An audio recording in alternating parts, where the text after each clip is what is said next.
आदाब, मैं हूं Shadab. Multinational company EY India में काम करने वाली एना सेबेस्टियन को कथित वर्कलोड प्रेशर की वजह से हॉस्पिटल में एडमिट करना पड़ा। बाद में उनकी मौत हो गई। एक सर्वे के मुताबिक करीब 31% कैब ड्राइवर एक दिन में 14 घंटे से ज्यादा वक्त तक काम करते हैं। जोमैटो और स्विगी जैसी app based food delivery platform के डिलीवरी पर्सन एक हफ्ते में एवरेज 69.3 घंटे काम करते हैं, मतलब संडे भी ऑफ नहीं। अब आप व्हाइट कॉलर जॉब करने वाले डॉक्टर से भी सुनिए। कल सुबह मतलब 1 घंटे की गैप के बाद में मुझे फिर दोबारा वार्ड जाना है। वो 9 o'clock से मेरा ड्यूटी एटलीस्ट 2 o'clock और 3 o'clock पे जाके खत्म हो जाएगा, मेरा काम खत्म हो जाता है। उसके बाद में मैं जाके लंच करूंगा, फिर मैं थोड़ा सा रेस्ट करूंगा, फिर 5 o'clock मुझे दोबारा वापस आना है फॉर इवनिंग राउंड्स।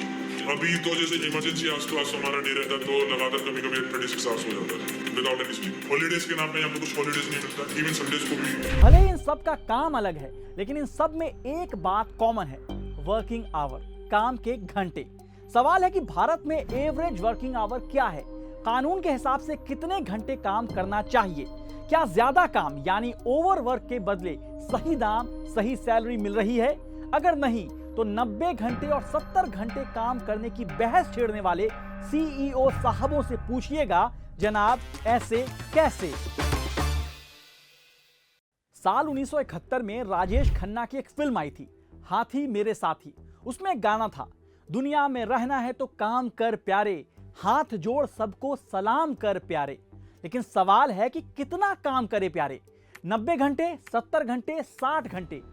ठीक है, रुकिए, हम आपसे 90 नहीं सिर्फ 2 मिनट मांग रहे हैं। सिर्फ 2 मिनट से भी कम समय लगेगा। क्विंट के मेंबर बनिए और क्विंट को सब्सक्राइब भी कीजिए। यहां यानी क्विंट आपके समय और एफर्ट का बेस्ट रिटर्न देगा, आपकी आवाज बनकर। अब बात करते हैं काम के घंटे की। दरअसल भारत की सबसे बड़ी construction company Larsen and Toubro यानी L&T के चेयरमैन SN सुब्रमण्यन ने अपने इन हाउस मीटिंग में एक बात कही, जिसकी वीडियो बाहर आ गई। उन्होंने कहा, हफ्ते में 90 घंटे काम करना चाहिए। मुझे इस बात का अफसोस है कि मैं आपसे रविवार को काम नहीं करवा पा रहा हूं। अगर मैं ऐसा करवा सकता हूं तो मुझे ज्यादा खुशी होगी, क्योंकि मैं खुद रविवार को काम करता हूं। घर पर बैठकर आप क्या करते हैं? आप अपनी पत्नी को कितने देर तक देख सकते हैं? पत्नियां कब तक अपने पति को देख सकती हैं? ऑफिस पहुंचे और काम करें। फिर क्या था, बहस छिड़ गई। महिंद्रा ग्रुप के चेयरमैन आनंद महिंद्रा से लेकर फिल्म एक्टर दीपिका पादुकोण ने भी सुब्रमण्यन से अलग नजरिया रखा। महिंद्रा ग्रुप के चेयरमैन आनंद महिंद्रा ने कहा कि वो क्वांटिटी ऑफ वर्क की जगह क्वालिटी ऑफ वर्क में विश्वास रखते हैं। हालांकि इससे पहले इन्फोसिस के को फाउंडर NR नारायण मूर्ति ने हफ्ते में 70 घंटे काम करने की सलाह दी थी। तब उन्होंने कहा था कि भारत के विकास के लिए ऐसा जरूरी है। तब भी सवाल उठा था कि भारत का विकास या कंपनियों का। तब भी लोगों ने पूछा था कि भारत के विकास में वर्कर का विकास क्यों नहीं है। चलिए आपको भारत में काम के घंटे से जुड़े कानून से मिलवाते हैं। भारत में फैक्ट्रीज एक्ट 1948 और शॉप्स एंड एस्टैब्लिशमेंट एक्ट्स के मुताबिक कर्मचारियों के काम करने के लिए स्टैंडर्ड वर्किंग आवर्स 48 घंटे प्रति सप्ताह यानी हर हफ्ते 48 घंटे या 9 घंटे पर डे होने चाहिए। इसमें 1 घंटे का लंच ब्रेक भी शामिल है, और अगर कोई कर्मचारी इससे ज्यादा काम करता है तो उसे ओवर टाइम मिलना चाहिए। भारत ग्लोबल लेवल पर सबसे लंबे काम के घंटों के मामले में 13वें नंबर पर है। इंटरनेशनल लेबर ऑर्गेनाइजेशन यानी ILO के आंकड़ों के मुताबिक औसत भारतीय कर्मचारी हफ्ते में 46.7 घंटे काम करते हैं। आधे से ज्यादा मतलब करीब 51% लोग हर हफ्ते 49 घंटे या उससे ज्यादा काम करते हैं। ILO के मुताबिक भूटान इस लिस्ट में सबसे ऊपर है। वहां के वर्कर हफ्ते में औसतन 54.4 घंटे काम करते हैं। 61% से ज्यादा लोग 49 घंटे या उससे ज्यादा काम करते हैं।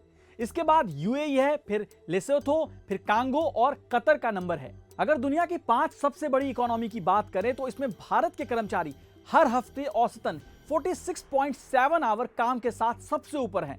वहीं दूसरे नंबर पर चीन के कर्मचारी हैं, जो हर हफ्ते औसतन 46 घंटे काम करते हैं। अमेरिका में 36 घंटे और जर्मनी में हर हफ्ते औसतन 34.2 आवर काम करते हैं।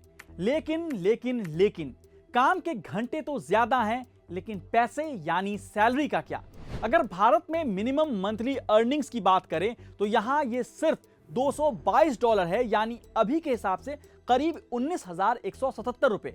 वहीं फ्रांस का केवल 8.8% वर्कफोर्स हर हफ्ते 49 या उससे ज्यादा घंटे काम करता है, जबकि वहां पर मिनिमम मंथली अर्निंग $2016 है, मतलब करीब 1,74,000 रुपए। पैसे और काम के घंटे में फर्क की एक और कहानी देखिए।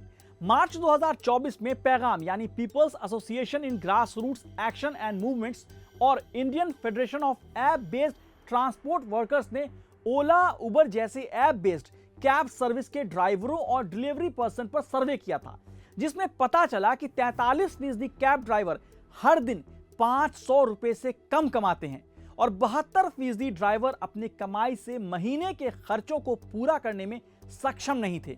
रिपोर्ट से पता चला है कि ग्रोसरी पहुंचाने वाले ऐप्स के साथ काम करने वाले 32% या 3 में से 1 डिलीवरी पर्सन रोजाना 200 से 400 रुपए कमाते हैं। 34% डिलीवरी पर्सन अपने सभी मंथली खर्चों जिसमें रखरखाव, EMI, चालान काटने के बाद हर महीने 10,000 रुपए से कम कमाते हैं। सर्वे में शामिल 5,300 कैब ड्राइवरों में से 40% ने कहा कि वे हफ्ते में एक भी दिन की छुट्टी नहीं ले सकते। पत्रकारों से लेकर डॉक्टर का हाल भी कुछ खास नहीं है, साथ में सिक्योरिटी थ्रेट, राजनीतिक प्रेशर, जॉब जाने का डर। चलिए, लोग ज्यादा घंटे काम कर भी लें, लेकिन ओवर टाइम का क्या? सही सैलरी पैकेज का क्या? कम पैसे में काम करने वाले बेरोजगारों की कमी नहीं है, जिसका फायदा कंपनियां उठाती हैं। इंटरनेशनल लेबर ऑर्गेनाइजेशन यानी ILO और the institute for human development की एक रिपोर्ट के मुताबिक साल 2012 से 2022 के बीच भारत में रेगुलर सैलरीड और सेल्फ एम्प्लॉयड पर्सन की वास्तविक यानी रियल कमाई में गिरावट आई है। मनी कंट्रोल में छपे एक आर्टिकल के मुताबिक भारत की टॉप 5 IT कंपनियों के CEO की सैलरी पिछले 5 सालों में 160% से ज्यादा बढ़ी है, जबकि इसी दौरान फ्रेशर की सैलरी में सिर्फ 4% से भी कम की बढ़ोतरी हुई है। इन सब के बीच एक और बहस छिड़ी हुई है, वर्क लाइफ बैलेंस। कई लोग तो कह रहे हैं कि वर्क लाइफ बैलेंस किस चिड़िया का नाम है। हाल ही में ओला के CEO भावेश अग्रवाल का एक पुराना वीडियो वायरल हुआ, जिसमें वो शनिवार और रविवार की छुट्टी को वेस्टर्न कल्चर का हिस्सा बता रहे थे। कह रहे थे ये तो भारतीय चीज है ही नहीं। उन्होंने कहा, मुझे नहीं लगता कि वर्क लाइफ बैलेंस सही कॉन्स्ट्रक्ट है, लेकिन सर छुट्टी का कॉन्सेप्ट कहीं है या नहीं। रैंडस्टैट की work life balance index 2024 report के मुताबिक वर्क लाइफ बैलेंस के मामले में यूरोप सबसे आगे है। भारत इसकी रैंकिंग में 43वें नंबर पर है। हाँ, इस बात से आप खुश हो सकते हैं कि अमेरिका 53वें नंबर पर है। इस इंडेक्स में scoring minimum wage, sick leave, maternity leave, health care availability, public happiness, average working hours से निर्धारित किया जाता है। द क्विंट के लिए अपने आर्टिकल में लंदन बिजनेस स्कूल से फेलो प्रबल बसु रॉय लिखते हैं कि ग्लोबल लेवल पर सबसे ज्यादा प्रोडक्टिविटी वाले टॉप 10 देशों में स्विट्जरलैंड, आयरलैंड, स्वीडन, नीदरलैंड और जर्मनी शामिल हैं, और ये सभी देश हफ्ते में ज्यादा से ज्यादा 40 घंटे काम करते हैं। प्रोडक्टिविटी बढ़ाने के लिए टेक्नोलॉजी, एजुकेशन, पूंजी और स्किल डेवलपमेंट पर फोकस करना चाहिए।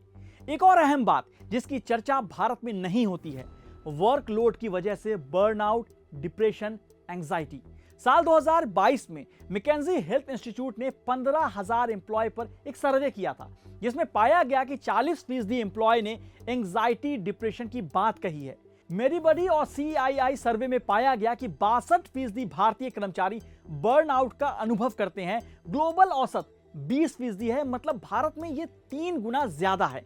सैलरीड एम्प्लॉय और इनफॉर्मल सेक्टर में काम करने वाले की परेशानी अलग है, लेकिन डर एक ही है। सैलरीड क्लास को नौकरी जाने का डर है, तो इनफॉर्मल सेक्टर में काम करने वाले को रोजाना काम ना मिल पाने की उलझन।